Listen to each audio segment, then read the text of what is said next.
Ayun. Yeah. Festival. Okay. Dahil sa bagyong Ramil. Ito nangyari. Ano ba nangyari? Wala pa namang hangin eh. Tapos ganyan na agad. Mahirap. Aray. Di bali, sanay naman na tayo sa mga madilim-dilim na yan. Kinakapalang yan eh.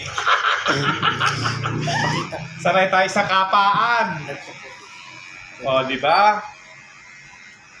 Ganun lang. Basic lang yan. Kasi nakalimutan i-charge ang mga solar. Kaya ganyan ang nangyari. Ilang minutes na ba? 44. 44 seconds? Linisin natin ang gusto. Para hindi naman nakakaya sa chicks niya mamaya. Yun, no?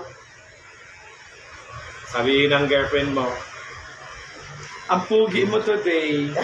Can I hug you? Yun lang.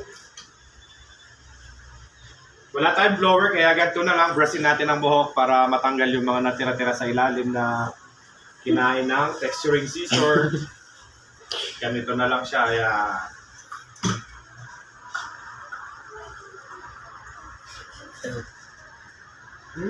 Alright. Ready?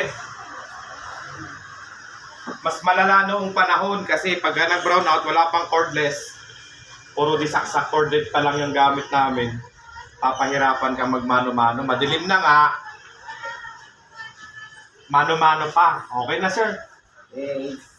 Thank you.